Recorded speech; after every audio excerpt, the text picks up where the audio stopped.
तो जो लोग टीचर बनने का सपना देख रहे हैं, उनके लिए पिछले 4 साल वाकई बहुत मुश्किल रहे हैं। सिर्फ इंतजार और इंतजार। लेकिन अब ऐसा लग रहा है कि शायद, बस शायद, ये इंतजार खत्म होने वाला है, क्योंकि एक बहुत बड़ी खबर सामने आ रही है।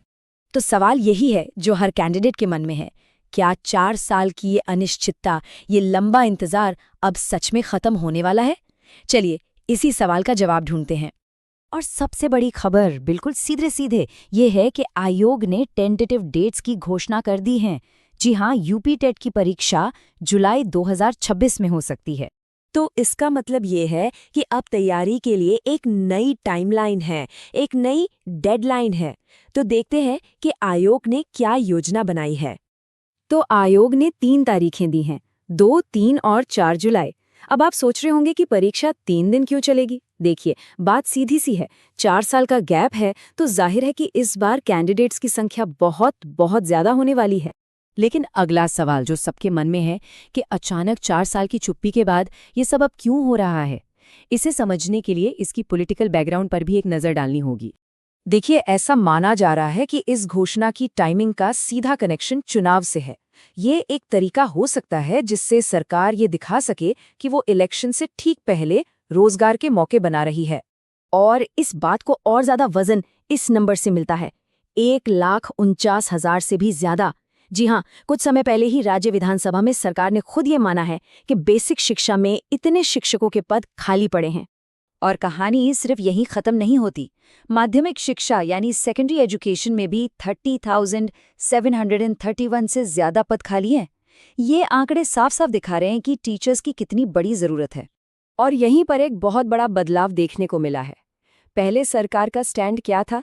यही कि छात्र शिक्षक अनुपात बिल्कुल संतुलित है। लेकिन अब वही सरकार खुले तौर पर हजारों लाखों वैकेंसीज को स्वीकार कर रही है।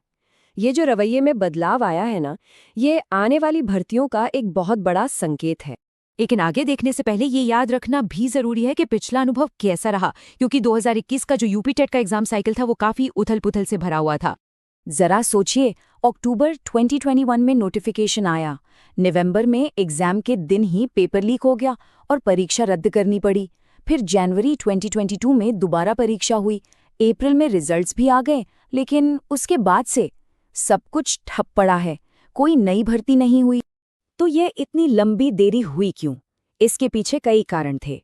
पहला तो वो 2021 का बड़ा पेपर लीक, दूसरा रिजल्ट आने के बाद कैंडिडेट्स और ज्यादा वैकेंसीज की मांग को लेकर प्रोटेस्ट करने लगे, और फिर तीसरा बीएड बनाम बीटीसी वाला सुप्रीम कोर्ट का मामला, जिसने पूरी प्रक्रिया को और भी कॉम्प्लिकेटेड बना दिया। चलिए, ये तो हुई अतीत की बात। अब भविष्य पर फोकस करते हैं।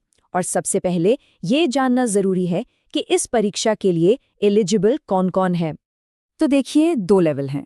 प्राइमरी लेवल यानी क्लास 1 से 5 तक के लिए 12वीं में 50% मार्क्स के साथ 2 साल का डीएलएड या बीटीसी होना चाहिए।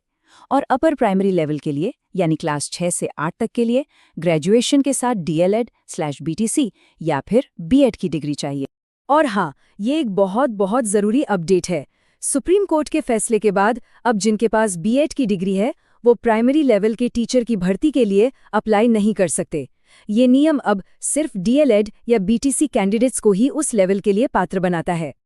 ठीक है, तो एलिजिबिलिटी क्लियर हो गई। अब जरा एग्जाम के पैटर्न पर एक नज़र डालते हैं। ये समझना बहुत ज़रूरी है कि पेपर में आखिर पूछा क्या जाएगा।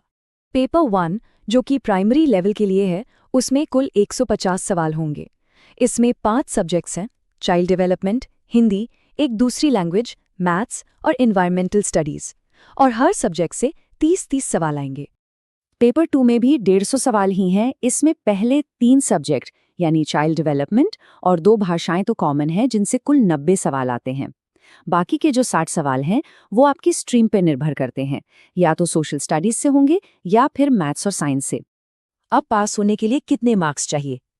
जनरल कैटेगरी के कैंडिडेट्स को 150 में से 90 नंबर यानी 60% लाने होंगे, जबकि रिजर्व्ड कैटेगरी के लिए ये सीमा 55% है, यानी उन्हें 82 नंबर लाने होंगे। तो अब जब तारीखें भी पता हैं और पेपर का पैटर्न भी साफ है, तो ये समझना जरूरी है कि आखिर ये परीक्षा इतनी अहम क्यों है, दांव पर क्या लगा है। उत्तर प्रदेश में टीचर की नौकरी को लेकर इतना क्रेज क्यों है? इसकी एक बड़ी वजह है यहाँ की सैलरी।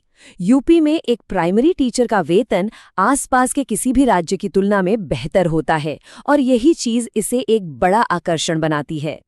और सबसे अच्छी बात यह है कि तारीखों की घोषणा इतनी पहले कर दी गई है। इसका सीधा मतलब है कि कैंडिडेट्स के पास तैयारी के लिए लगभग 6 महीने का समय है। ये एक गोल्डन अपॉर्चुनिटी है, खुद को तैयार करने के लिए एक शानदार मौका। तो आखिर में